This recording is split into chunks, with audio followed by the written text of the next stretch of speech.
If you want to learn how to reduce anxiety, you've come to the right podcast today.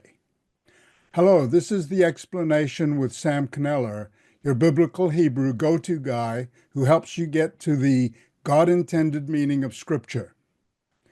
In my latest book, Transform Your Mind, Upgrade Your Life, we get deeply into Genesis 2, verse 7, and the breath of life, where breath is neshama, consciousness, and coupled with that, we have mind, which comes from the biblical Hebrew word ruach.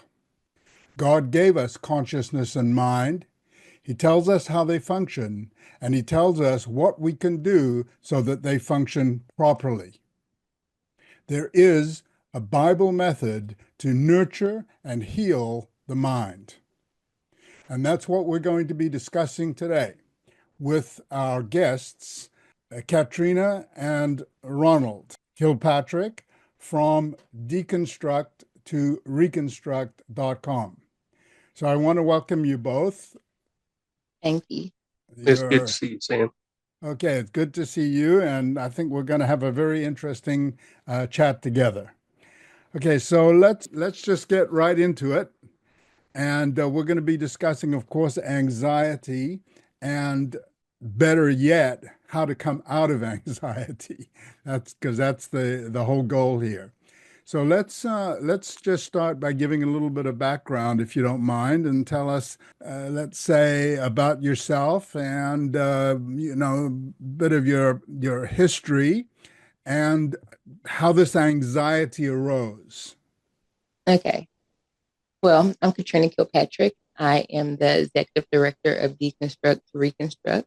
For the past over 10 years, I've worked as a social worker, helping people in transition in their life, and went to school, got my master's degree in social work with an emphasis on macro and community practice, so helping a variety of people in the community on a community practice level.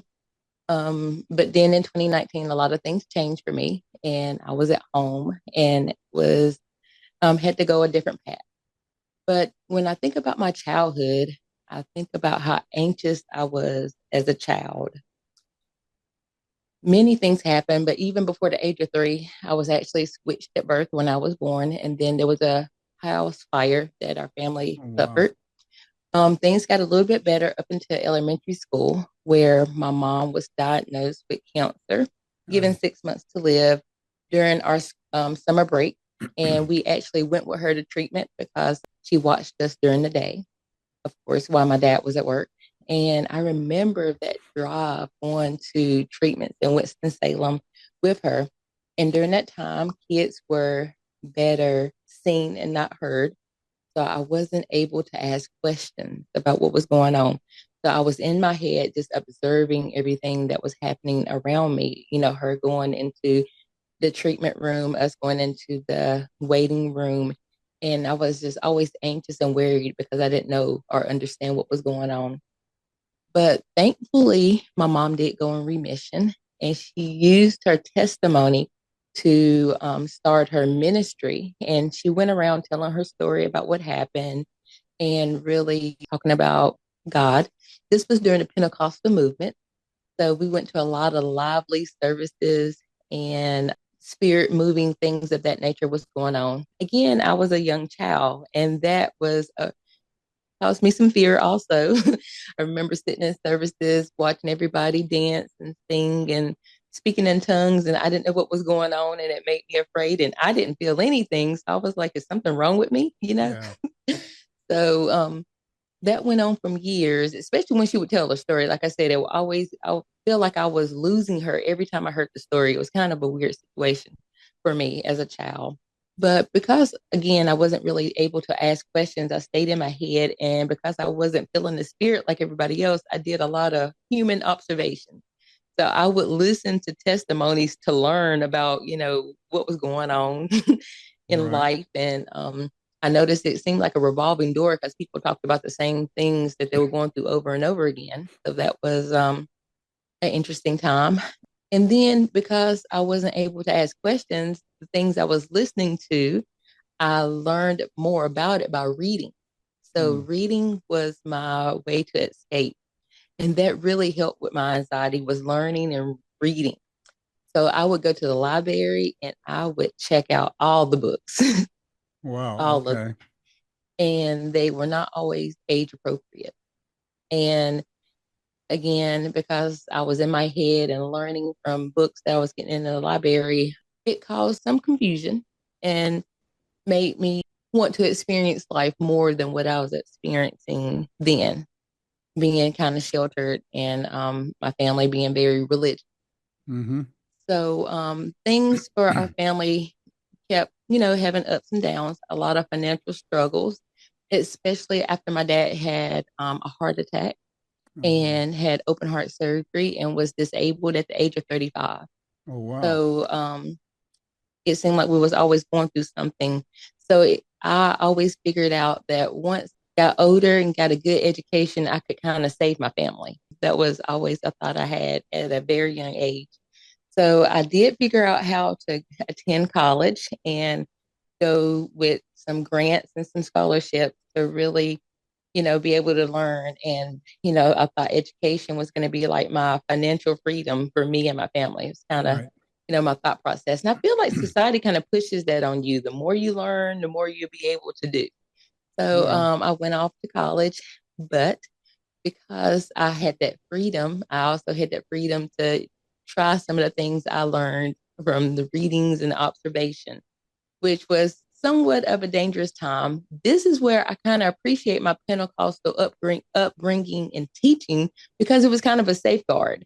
I mean, Mm-hmm. I was out there, but I didn't go too far, Right. So by the time my sophomore year, I became pregnant, unfortunately. But that actually helped me to become more focused, because now I was going to be responsible for a life and I didn't want to put that pressure on my parents. So I came up Mm-hmm. with a plan, what I was going to do, how I was going to take care of my child. And uh, around 3 months, my mom found out that I was pregnant. And the interesting thing about that moment is when she was talking with me, I noticed that she was not angry that I was pregnant. She was more angry that I didn't come talk to her about life, Mm. about men, about relationships, about love. She was more angry about that. But when I was listening to her talk and I was looking at her, that was the first time I actually saw her humanity. Mm. I saw her as a woman, not the minister, not the superwoman that I feel like everybody else was put the pressures on her. I saw her just as a woman that had been through a lot of things. Mm-hmm. And that made us become closer. Even when I think about that moment, I had a similar moment with my dad before he actually got sick and died. There was a lot of things that happened in our life, but when I got to know him as a man, that humanity part is when we became closer. So I think Mm-hmm. that's an important thing for children to see in their parents, that they're not just parents, but they're humans also. The But socialization. yes, yes. Right. Mm-hmm. Very So important. yes, very important to just to learn who you are also, especially like growing up and things. But like I said, my mom, she was angry, but we became close. And as we became closer, she became sicker, which was a very hard moment for me, because I was watching my mom die in front of my eyes while I was pregnant. And she did die. Her demise happened about 2 months before my son was due. And that was a very hard time for me, because I was really trusting in God to heal her again. She had Mm. been healed before, and I was like really pushing for that, and it didn't happen. So it made me lose trust in God.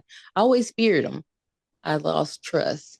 And that was a very transitioning moment for me at that part in my life on how I thought about him, about God and situations. And things So would didn't would get you say at that moment that you were anxious, or is more trusting than anxious, or more anxious than trusting, let's say? I was very anxious and I did not trust God. To be honest, I didn't trust anybody at that point. Hmm. Okay. Yes. And then that's when things didn't really get better. My dad didn't want us around my mom's children, their children. And he asked me to leave the household, and I was pregnant at the time, and moved in with my child's father that had a home. And eventually, I actually had to move my sister in because she had some intellectual delays, which she couldn't really herself. So there I was having the responsibility of a newborn and my sister. And because I had such a traumatic labor and delivery, my anxiety was through the roof by then. The depression I had with grieving over my mom, my blood pressure was high. So I went to the doctor and he put me on medication for anxiety and depression and for my Mm. blood pressure to help with that. And I had a lot of stints, I guess, with medication management over the years. It seems like every time I had an issue with anxiety, depression, it was always a pill that could fix it Uh-huh. temporarily, I feel. So that went on. And then you got into your profession. Yes. So for my profession, after everything had happened with my mom and getting my sister and my son, I remember one day sitting in the living room and I was watching a show. It was a reality show about starting over. And this is when life coaching was getting popular due to Mm. Oprah and Ayanna Van Zant.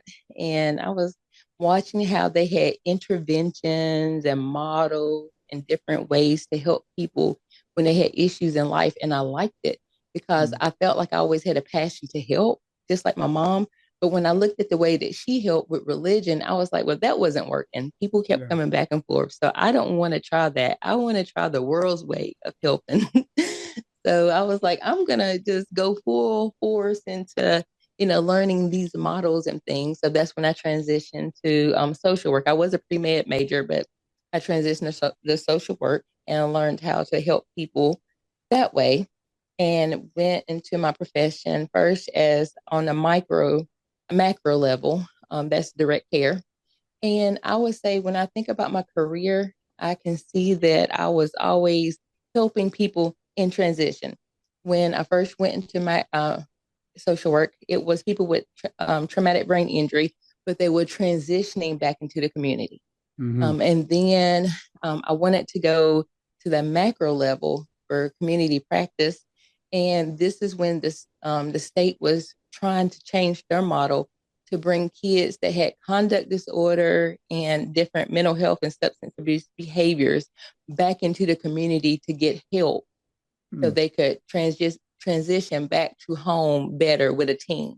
So I was there when they were trying to implement that program, and I actually was a part of implementing that program and putting it together. Excuse me. Psyche, Were these people who had these conduct disorders and mental health issues, was that because of their home environment or criminal backgrounds or both, or what was their background? it was a combination. Okay. Um, so when kids start having behavior issues and social workers get involved, they're trying to help the family system. So they're going to target parenting. So once they put some safeguards in place for the parents and the kids to keep the kids in the home, if the kids start continuing their behaviors and they spread out into the community and they start getting in trouble, criminal troubles, being very defiant in school, that's Hmm. when they, if it continues to escalate and they can't stabilize, they usually remove them from home. Okay. Well, So we that had sounds that like issue going on. a reasonable program in that sense, because obviously, as we're going to be discussing, a part of the anxiety and a part of it's the nurture part of trying to avoid anxiety, and of course, that's on the parents, and so you have to work with the parents as well. And Yes, and I will tell so you this: I worked with that system for about 7 years.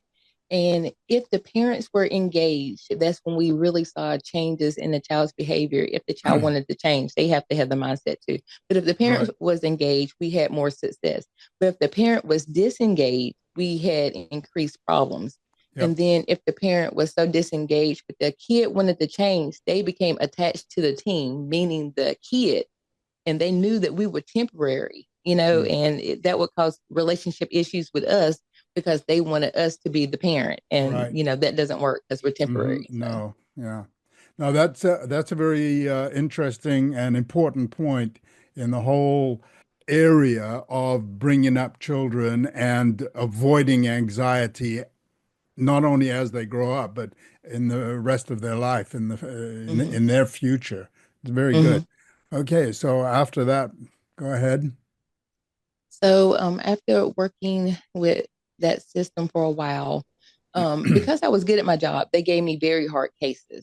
And when you have hard cases, you are up 24 hours a day, several days in a row, especially with some kids if they're out doing some some some pretty defined behaviors. And because behaviors I see over the years were increasing, I'm talking about like we were getting kids that had actually like murdered people. I mean, there Oh, was wow. situations where kids had done a lot of things. They were trying to give them a second chance. But Mm, when you're working with someone and you see the defiance and nothing's changing, it's going to increase your anxiety. So that's what was absolutely. happening with me. Yeah. I was still using medication management to function. It was like Mhm.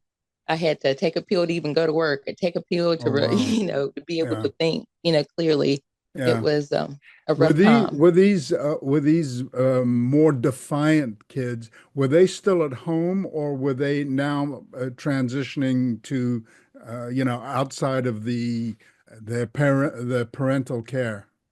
They were still at home. Oh, So they the were. weird thing is, well, our house system works. It is pretty hard to take a kid out of the home. Yeah. I mean, it's a Mm, lot of work to get a kid out of the home. So we're gonna put a lot of safeguards and things in place to keep them in the home. mhm. But if a kid wants to run away, they're gonna run away. And Right. our job was if they ran away, we had to find them. I Oh, mean, wow. But if you take the kids out of the home, then you also have to find a place where they can go. Sort of, was it a yes, kind of a transitional home or actually an institution? we preferred the kinship care if you could find someone, a family member that Oh, would be okay. able to learn the parenting skills that the parents were lagging. That would be the best placement. But you don't have a lot of people wanting to take defiant kids into their home. And That's then right. there's foster care, of course. And again, it just depends on the kid's behavior. Most of my kids, once they got to that point, they went to group homes, they went to psychiatric treatment facilities. We tried to also do short stints, like 7-day treatment facilities for them to kind of stabilize and get on medications and learn some skills before they return back home. So it depends on the situation. But most, if we had to place them out of the home, it was going to be like a psychiatric treatment facility or a group home setting. Yeah, which it was, I would imagine, but you know better than me, that it was sort of touch and go, both the group home and the psychiatric treatment. It sometimes worked, sometimes didn't. Yes. And I would say that sometimes depend on the staff and the model, because Okay. if they're not well staffed and the staff, if they really want to help the kid, things seem to get better. But if it was just them going somewhere, being stuck in a room, given medication, things Then got it kind of doesn't sad work. at times. Yeah. Okay. So, while all this is going on and you're getting hotter and hotter cases, your anxiety is kind of going up. Yes, it's going up. Okay. Because I never knew what was going to happen when my phone rang. I never knew That's what right. crisis, who ran away, who did what. And I had a team. I was over a team of people. So it Okay. was constant. You can ask my husband. There were days where my phone would ring like every 30 minutes or more. It was that Oh, wow. constant because of the kids' behaviors, and it was escalating. Yeah. So I knew I needed, because I was also a mother to a newborn, I knew I needed to move on to something else. Hmm. So that's when I became director over a crisis center. And it was, at least it was one place that I was going to, but anybody could come in to get help. And I also had a team of interdisciplinary team, like nurses and doctors that I was over. So I had more responsibility, but at least it was in one place. Hmm. So things were getting somewhat better at first, but the problem with my new job was I came from a very structured environment when it came to what we could do and the policy and procedures. The new place, they had been without leadership for years. So when I came in with all this leadership skills and trying to put things and structures in place. The staff did not like it because they had been free to do whatever they wanted. So we clashed, and that also actually increased my anxiety more because I was now closed in a building with problems. Yeah. At least before, I was out and about in the community doing stuff. I had, I could, go outside and be in my car. Now I'm in the building with people knocking on my door every 5 minutes about something, Yeah. the people come, crisis coming in and the staff. So it was a constant thing. So I started having also issues with pain. And again, my doctor added on now pain regimens. Now I'm taking a anxiety medication, blood pressure medication, and now medication for pain. So it was like I had a problem. The doctor fixed it with a pill. And then I was a functioning, I guess, person that still went to work and could do what I needed to do, but also need a pill to be able to do it. So, but I still had hit rock bottom. So that reached a climax. Yes. And then that reached the climax.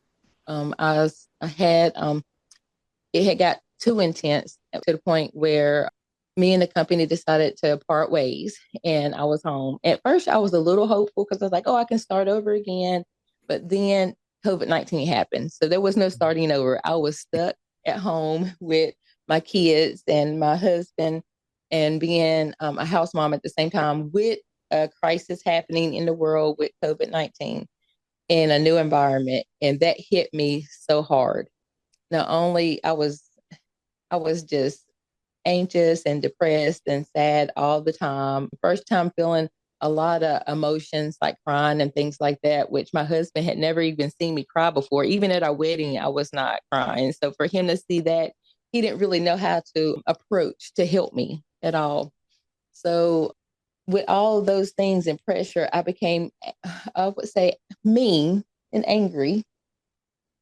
I'm trying to figure out a word for that, which made me kind of lash out a little bit more at my husband than I should have. And I could see the pressure on him after a while, what was going on. So I knew I needed to make a change. Something had to give. Medication management wasn't working. I didn't feel like talk therapy would work because I didn't really want to talk about what was going on. I needed something. So that's when I went to actually the Bible. And I wasn't sure where to start. So I started in Genesis.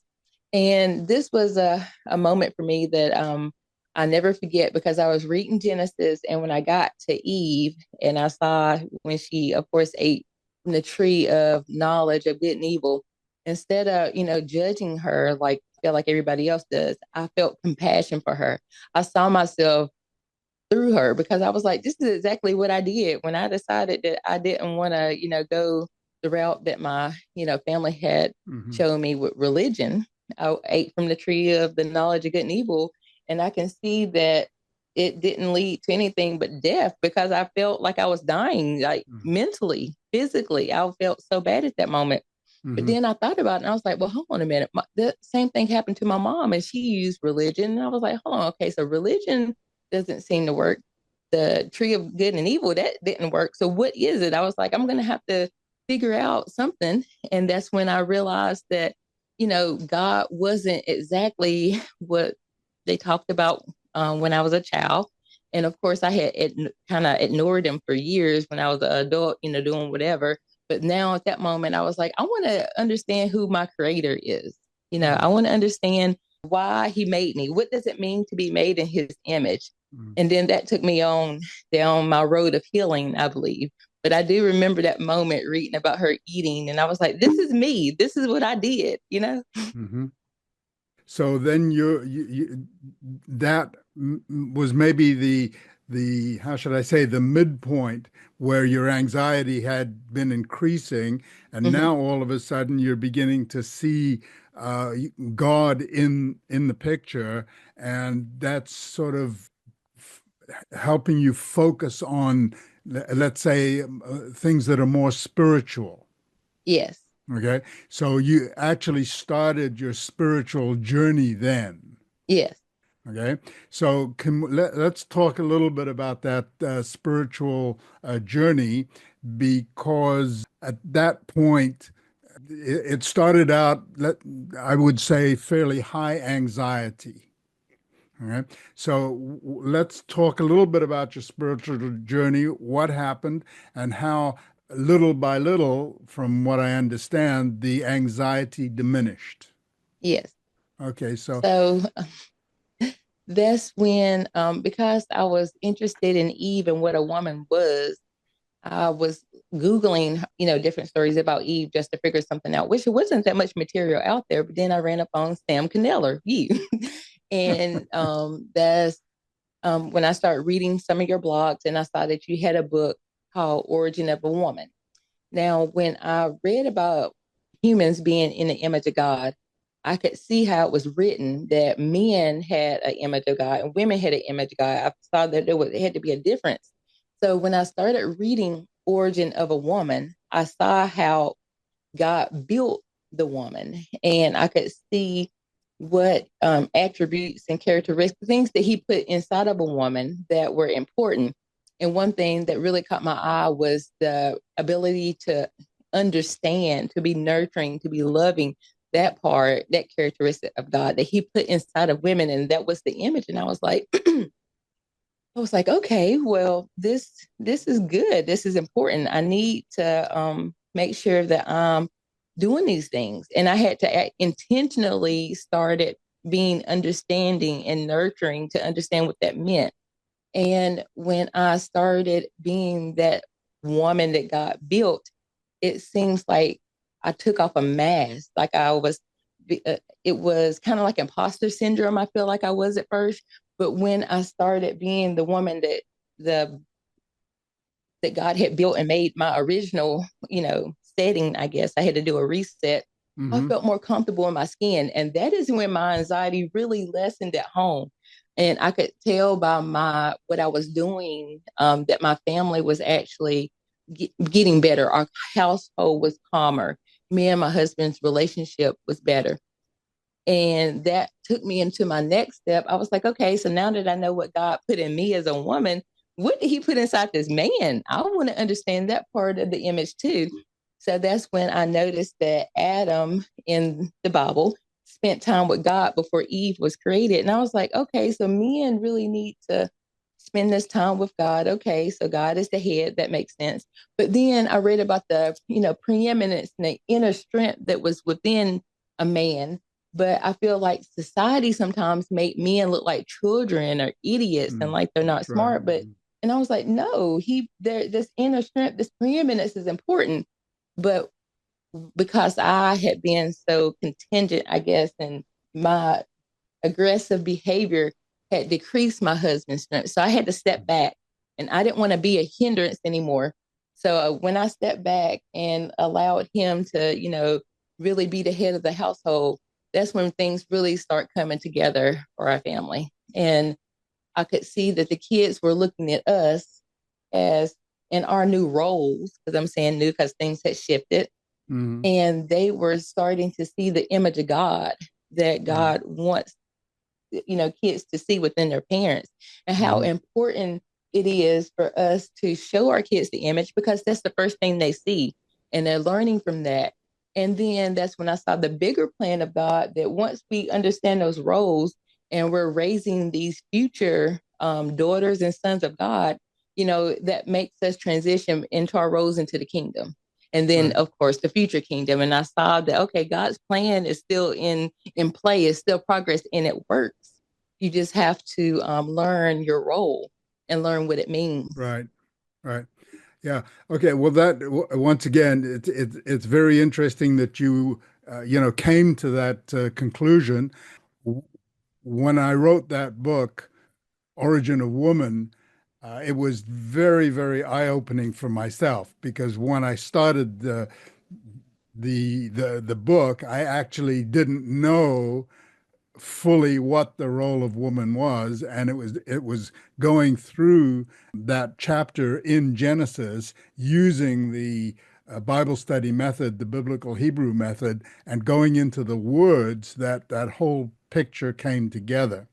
At that time, I hadn't yet either focused on consciousness and mind as I have subsequent to that. And I'm just going to mention here that with consciousness and mind, God made us in his image. And so, what is the image of God that we get through that breathing in of neshama? Because it is the neshama that only humans have, and it gives us what only God has. And so, what is that? Well, there are 5 points to this. And actually, we've been talking about one of the major points, and that is socialization, the family. Because God is a family, God has a firstborn son, and we are his sons and daughters in his image. And the other 4 parts of the neshama, the 4 aspects of the neshama, along with socialization. First is purpose. God has a purpose for creating humans, and that is the word God formed man, and the word formed means purpose. The second is conduct. God gave humans, God has a conduct. I'm not going to go into all the details. And God gave us a conduct, humans a conduct. And when we adhere to that conduct, nobody can be perfect. That's not the point. But there is a conduct. And when we adhere to that conduct, then things go better personally and in a family and also in the community. So that's the second point. The third point is reasoning. And what you've said and how you've expressed it, how you grew up with certain reasoning as a result of your family, as a result of your mother, as a result of the church that you attended, and then you added to that reasoning through your reading and all the books and the study and whatever, and you came to the conclusion. This is what you basically said, what you indicated, that you realized that there was a problem there, that didn't give you what you needed or what you felt should be the way that would reduce your anxiety. In fact, it even increased your anxiety. And finally, what you just said is that you began to realize that you needed to look into God's way. In other words, God's reasoning, how he reasons, and that began to reduce your anxiety. So that's the third way. The fourth way is the socialization, because you actually saw who Eve is, what Eve is all about, her relationship to Adam, and of course, Adam's relationship to Eve, and you applied that within your family. So that socialization is very, very important. And of course, that immediately affects the nurturing of your children. And it's that nurturing that prepares them for their future life. And of course, the more we nurture them properly, well, the less they're liable to have anxiety now as they grow up, and certainly once they enter their adult life. And then, of course, the last or the fifth point of consciousness is rulership, is how we rule. And of course, the word rule means how we rule our lives, how we rule our environment, because everybody's got a life and everybody has an environment, which would include the people that we work with, the space, the things that we work with, which would mainly be our profession, but also our recreation and what we do. And so now you, of course, had very high responsibilities in rulership over first, I believe, in the hospital, and then with the clinic, with that team, and your actual rulership when you left that clinic, and with COVID-19 sort of disappeared. You had no more rulership. Right. All right. So let's talk about that, because your rulership has changed somewhat. Yes. With rulership, you can't really, well, you can separate it into 5 areas, but every area of these 5 points, each area of these 5 points always affects all the other areas. So all of the areas really have to work together. And it's when we increase one area, it affects the other areas, and the 5 areas kind of can grow. The point that I'm trying to make here is that rulership has to do with our purpose in life. We have to know what our purpose is and then build our rulership around that purpose, because everybody has different likes, different dislikes, tastes, things we don't want to do. We each have our own skills, and thankfully, all our skills are different. Otherwise, we'd all be plumbers or we'd all be carpenters or whatever. And so it's just across the board so that we can meet everybody's needs. We can meet the community's needs, and we can meet the world's needs because of our skills that God's given us. But we have to discover what our skills are, what our talents are, what our likes are, and then our purpose is going to revolve around that. And of course, our rulership, as we grow in that purpose, is also going to revolve around our skills and our likes as well. So you seem to have had and found your purpose even during your anxiety, because you wanted to take care of people. And it looks like to me, from what you said, you wanted to take care of younger people, sort of adolescent people. So your purpose was there, but now your purpose was evolving. And of course, that led to your rulership also evolving. So maybe you could address your new Yes. purpose and your new rulership role. I would start with rulership is because I was in a lot of high stress, demanding field areas, people I was dealing with, I did become very aggressive, very dominant. And when I began to work with my rulership, I had to learn self-control in my environment.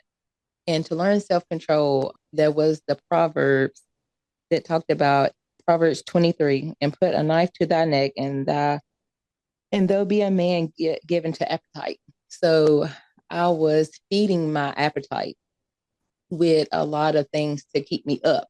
I mean, medications to keep me up, foods to keep me up, caffeine. I was up, up, up.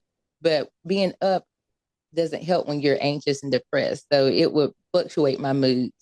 So I had to learn self-control. And the best way actually to help me to learn self-control was through fasting.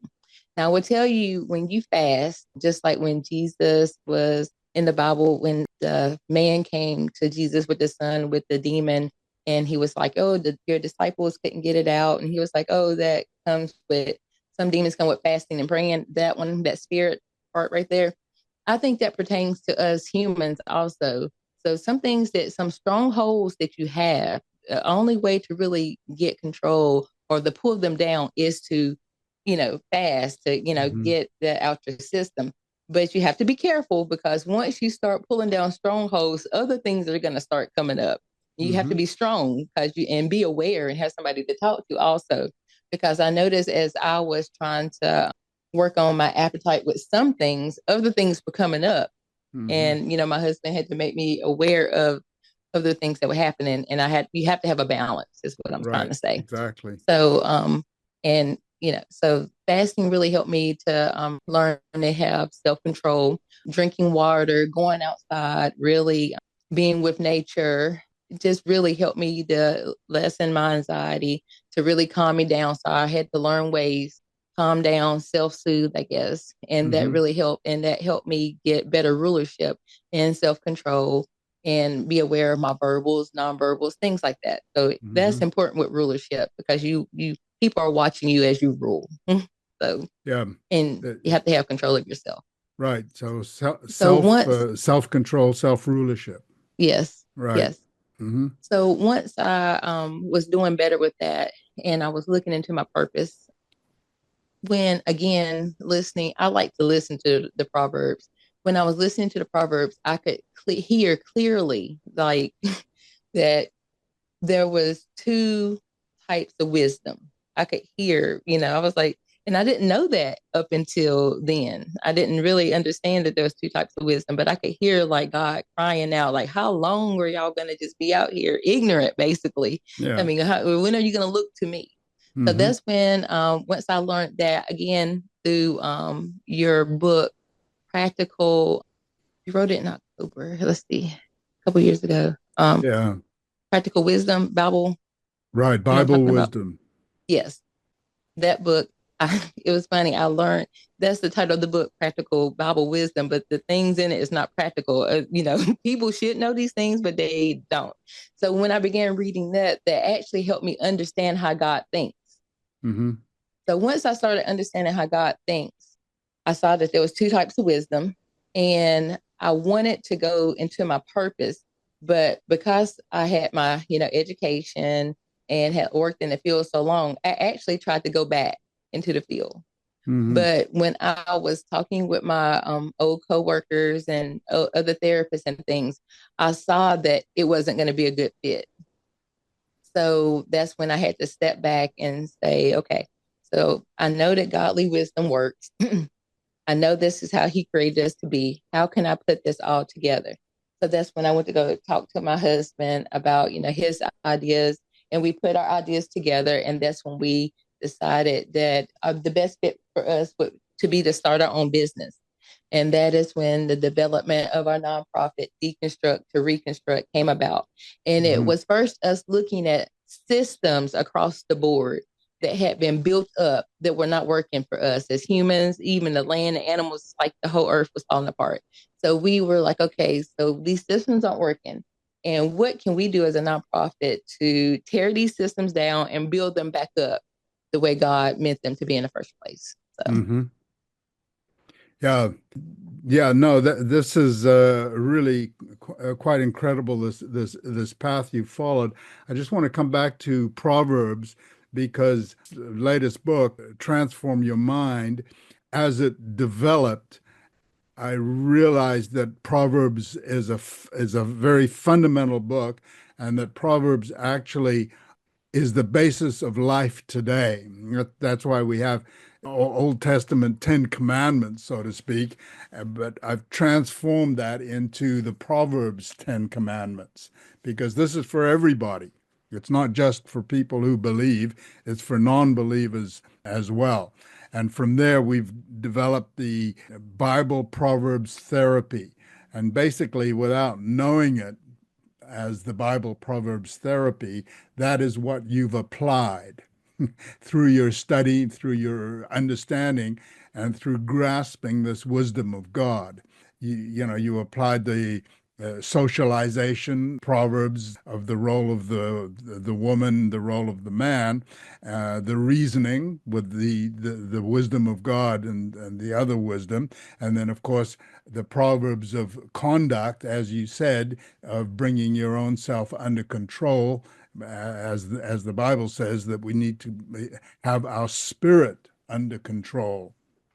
So you've applied all of these points of the Bible Proverbs Therapy. So today, as you said, your purpose is something that you found you couldn't do within a structure, either a clinic or a hospital. And so you went and looked at that, and then you decided you had to build your own structure. So let's sort of conclude by explaining a little bit what your new purpose is, the new rulership, and these other points, the conduct, the reasoning, and the socialization in relation to this new project. Yes. So our vision at Deconstruct to Reconstruct, and also under our ministry, the Spring Forth Harvest, is that through renewal, that we can have peace and prosperity, the land, the animals, and the people, if we are able to live in our purpose. That's our vision, that everybody can have that, but it takes renewal. And when we say renewal, we're talking about not only just our spiritual, but our physical. And when we look at the physical, is what we're putting in our bodies. So making sure the food that we eat is coming from healthy soil, that we're getting the nutrients that we need, and making sure that we're treating the animals humane because we're eating them too, but still make sure that we're putting things into their system because we're digesting, because we need the balance. The spiritual and the physical needs to be balanced for us to Right. function as humans. Mm-hmm. So that is an important piece. And that's why we looked into regenerative farming, and we're trying to develop a community that's a regenerative farm. Like I said, where we're raising animals humane, have good, healthy soil, good, healthy vegetables and fruit. And with that piece, also looking at the curriculum of how to teach people that come into our consumers on how to live a purposeful life, but they need to understand their role. So helping them understand what it means to be a man, a woman, what it means to transition, even when you're going to be a husband and wife, there you understand your roles and you can transition those into those roles well if you understand what they are Right. and who you are and how you're made. So Yeah. that's important to us. And then the last piece was having a place for the consumers to come live on the farm. So if they have their own space and like a tiny house environment where they can come and live on a farm, have some coaching and have a plan, and then also be able to learn about the animals and the plants and, be hands-on and learn domestic duties. It comes kind of like full circle. So that's Right. our whole picture that we're trying to develop for this community. And when we looked at that whole picture, I had to think back on the population that I enjoyed helping most. And that's when I realized that I really like helping people in transition, but the children that never got adopted and that were aging out of foster care, that number was increasing. 23,000 young adults transition out of foster care in the US every year. And when I say they transition out, they have no family. They really never had that stabilization that they need, to be able to transition into an adult. And because they don't have that, they are at risk for sex trafficking, Oh, wow. homelessness, substance abuse, increased mental health issues. So And they basically they grow out of fostering, and so that means they grow out of their family environment where they mm-hmm, were, and they're basically thrown into the world. yes. Okay.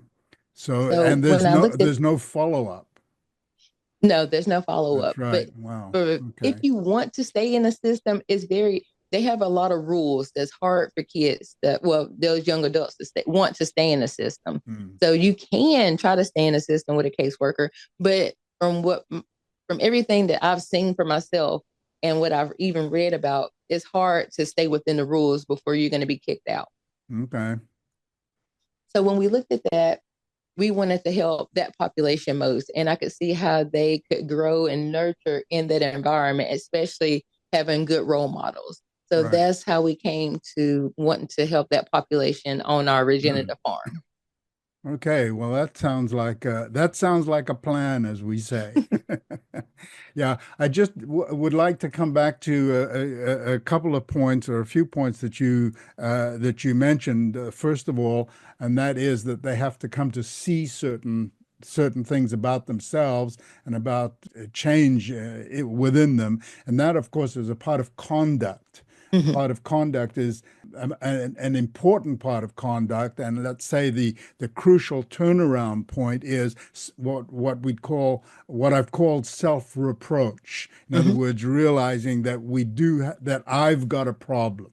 Not my mother, not my father, not my sisters, not the community, not the world. It's me, and that I've got to do it. And then, of course, from there we can move into the rehabilitation.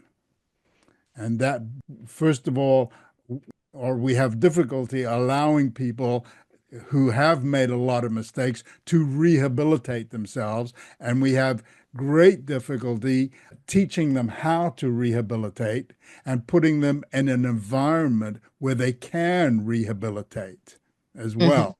I would say that your purpose is, and this is the first point, is to help people understand their conduct better.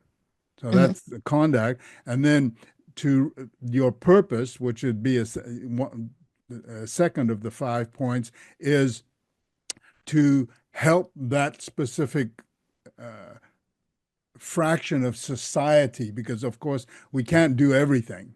So your purpose is to focus on what you can do and where your skills are, what you like to do and what you want to do, and that's exactly what you've done. So you've got your purpose down, you've got your reasoning down because you want to do it according to God's way and not according to the way of the world, let's say.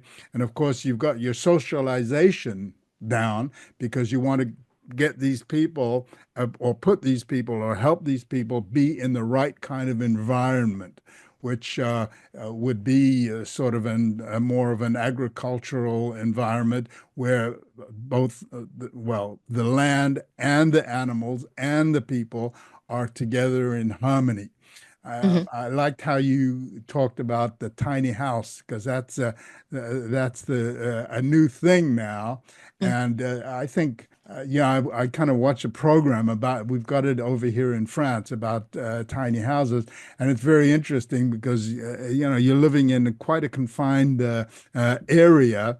But the people who want to do that, they know that they have to live close together spiritually in harmony, and especially with their children. So I think that's an excellent idea. And of course, on your property, you could have numerous tiny houses as part of that project. So that would be the socialization, the fourth. And then, of course, when you put it all together, that's the rulership Mm-hmm. that comes in. So I think that your project is quite incredible, and I wish you great success with that and getting it started and moving forward.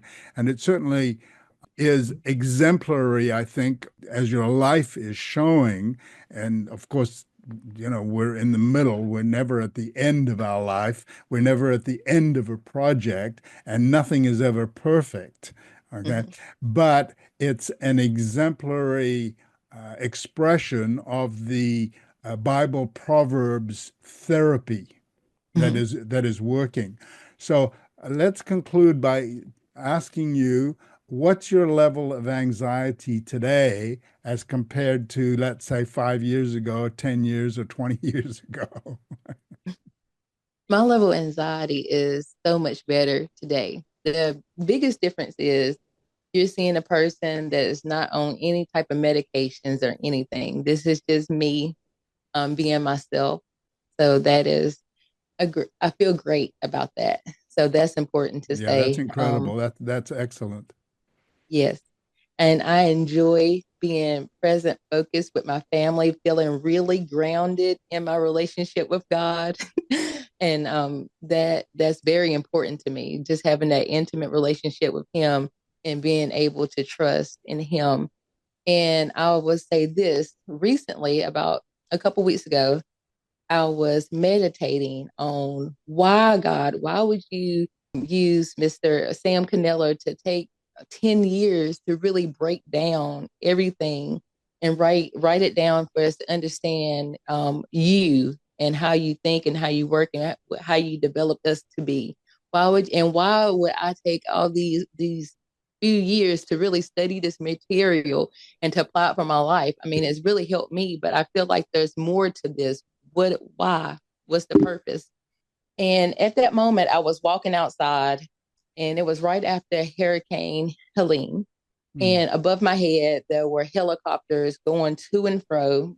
One was making deliveries, and they were saving people that had got stuck in the hurricane and the flooding. And then at the same time, my phone was dinging. The state was letting us know about the crisis and us needing to donate. My phone rang again, and it was the county letting us know that to slow down on donations because we were running out of food at our grocery stores for our local people, and mothers were having issues finding diapers and things for their kids and formula, so they need to slow down on that. And I was like, okay. And then it was just something going on every moment. And that's when I realized I still had peace of mind. Back then, I would have been worried and scared and probably would have ran to the grocery store to go hoard things or whatever. I didn't do that. I still had peace of mind. And that was God answering my question, because that's what we need. We're living in a time where these things are going to happen more frequently. Like Right. yesterday, we had like 6 earthquakes in South Carolina, and we live in North Carolina. And Oh, every wow. time it kept happening, my phone was dinging. That's what our phones do. They let us know what was going on. And because these things are going to happen more frequently, we, the people of God, are the ones that are Christians, and we believe we need to have peace of mind. We need to Right. be mentally stable, and we need Mhm. to be able to connect with our Creator. And once we do that for ourselves, the church needs to be mentally stable and be able to help others in that same way, because that's how Absolutely. God built the system to work. That's right. When that scripture says, when Jesus was in, I think it's Matthew, and when he says that he needs to work while it's day, because nights cometh when no man can work. Mm. That scripture is important for the church, because no man can work at night, but the church needs to be that light in the Okay. darkness. Right. And that's going to be important as times get worse. But the church need to be stable to help and be mentally stable. And that is why your book is important. And that's why Proverbs is important, for us to be able to stabilize, to be able to not only help ourselves and our families, but also the nations as times get rough. Right. Okay, well, I really enjoyed chatting with you about Bible Proverbs Therapy and about the 5 areas of growth with regard to our consciousness. Is there anything else that you would like to add? You want to add anything? I want to see if my husband wants to add something. He's been quiet. Well, I mean, hopefully, people will take an interest in our organization, reconstruct.com, and you can go on there. Of course, you can message us through that site as well as donate to support our cause. Okay. Yeah, that was going to be my next question, but you've already gone ahead and answered that. So anybody who's interested in your project could contact you through deconstruct2, and it's the The digit number 2. 2. So deconstruct2reconstruct.com, Yes. correct? Mm-hmm. Okay, wonderful. Well, once again, it's been a pleasure having you on the program today, and hopefully we'll get to chat as things progress. Absolutely.